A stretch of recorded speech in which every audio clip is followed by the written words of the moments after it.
Hello and welcome to Philosophy Vibe, the website where we discuss and debate different philosophical ideas. Today we're going to be looking back at the knowledge of the external world debate and focusing on idealism. Now, idealism is a theory advocated by the philosopher George Berkeley, who argued for the rejection of matter. Berkeley believed that reality was just a series of mental ideas. He explained it as esse est percipi, to be is to be perceived. There was nothing that existed in a physical world external to our minds. All of reality is just mental ideas that we perceive. Whoa, that's quite a radical theory. What has led Berkeley into believing that? Well, firstly, Berkeley rejects the direct realist approach. Do you remember this? Yes, this is the theory that we directly perceive the external world how it is. What we see and experience is exactly the same in our minds as in the external world. Correct. Berkeley instantly rejects this idea and uses John Locke's primary and secondary quality distinction to support this rejection. If you recall, John Locke used an indirect realist approach to reality by highlighting how many parts of reality exist in the mind and not in an external world. How can it be that what tastes sweet to one person may taste bitter to another? Or how can a hot hand feel water as cool, but a cold hand can feel the same water as hot? If these properties existed in the physical form, they would be consistent all the time. It seems these properties are in fact mind-dependent and just exist as mental ideas. Yes, I remember. However, John Locke used this argument against direct realism. But as an indirect realist, John Locke still believed in an external world existing outside of our minds, or primary qualities that cause the ideas or the secondary qualities in our minds. So how can Berkeley reject the total existence of an external world? Well, Berkeley has good grounds to continue this line of thought further and show that we cannot in fact make a distinction between an external world and mental ideas we perceive. Locke's main argument in support of indirect realism was that secondary qualities appear different at different times and to different people. Colour can look different under different lights, taste can taste different to different people, etc, etc. So these are just ideas in the mind. But he claims an object's extension and figure exist in an external world. However, the same argument can be applied to an object's extension. How can the same building look tall at one site but small at another? What is the right size it should be perceived? So, if primary qualities are subject to change, they fall into the same brackets as secondary qualities, and so should be considered mind-dependent ideas too. Right, I get it. Berkeley goes on to explain further against indirect realism using the likeness principle. He argues that whether you believe in an external world or not, we are aware that we only perceive our own ideas of reality, not the perception of reality directly. However, if we only ever directly perceive our ideas, an idea can be like nothing but an idea. Just like extension and figure can be like nothing but extension and figure, so too with ideas. And if an idea can be like nothing but an idea, and we only perceive our ideas, then how can they derive from an external physical material object? Okay. Berkeley then uses the master argument to further strengthen his rejection of matter and advocacy of a reality solely in our minds. Berkeley argues that the very existence of an external world is in fact inconceivable. He asks us to imagine an object, let's say a tree in a park.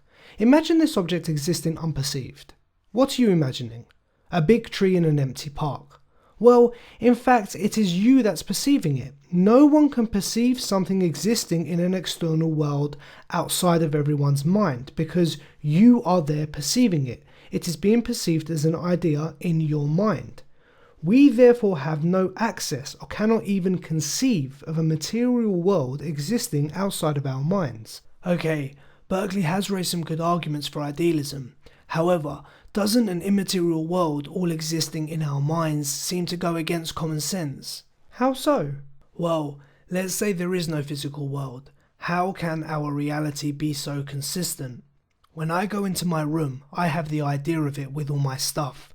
I then leave for a few hours, go back to my room, and it's exactly the same. Same things, same colours in the same places and all the same size. If there is no physical world in which my ideas come from, then how do we explain this regularity we perceive? Every day my bed is the same colour and the same size. How could I be having such a regular idea if there was not a physical structure of a bed in an external world generating these ideas? Okay. And it's not just the regularity, but also the continuity.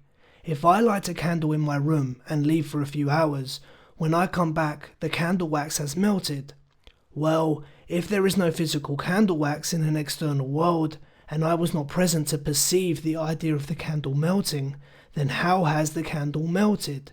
How does existence have the continuity even when there are no minds present to perceive? In fact, Berkeley has replies to both those rejections. See, you are forgetting about the most powerful mind in existence, and the mind that sustains the reality we perceive. What's that? It's God. Berkeley argues in favour of a God who creates laws of nature for our minds to perceive. God keeps our mental reality in a state of regularity, so when you do go back to your bedroom tonight, your bed will be the same colour and the same shape and in the same place. And even when there are no minds around to perceive something, the continuity persists because the mind of God is still there to perceive it. Reality is essentially all created and within the mind of God, so when you leave your bedroom after you have lit the candle, God's mind is still present to continue its burning of the wax. Right, I see. Okay, I still have one more argument. If reality is then just mind-dependent ideas, then how can we distinguish a dream or hallucination from reality? We perceive dreams and hallucinations in our minds. If we follow Berkeley's logic, all dreams and hallucinations are real, but again we know they are not, so what do we make of them? We can still tell apart reality from hallucinations and dreams. The real things in our immaterial reality have regularity. Our reality is ordered, it has steadiness and vivacity, it's coherent. These are not so in dreams or hallucinations, so I do not think you must concede and claim any hallucination or dream has to be taken as real. I'm not so sure about that. And also, I think Berkeley's idealism only works with the assumption of a God in place. If we take God out of the mix, idealism is open to a lot of problems. Berkeley assumes the existence of God to further the theory. We should not work under the assumption that God exists and maintains the order of our mental reality. Okay. Also, idealism really leaves one open to skepticism and eventually solipsism. If we agree there is no material world and reality is in our minds, then what is stopping one taking it even further and saying every person or other mind they perceive is not real, but just an idea in their own mind? What if all of reality, including other people, is just an idea in my mind and does not exist outside of my mind? For me, that means you, my mother, my father, and everyone I have ever met is just an idea in my mind, and you all do not exist outside of it, leaving me as the only real and conscious person in the whole of reality. Well, yes, some may take the theory even further. Although solipsism is very interesting, that's all the time we have for now. We hope you enjoyed the vibe, and please check out the website for some other videos.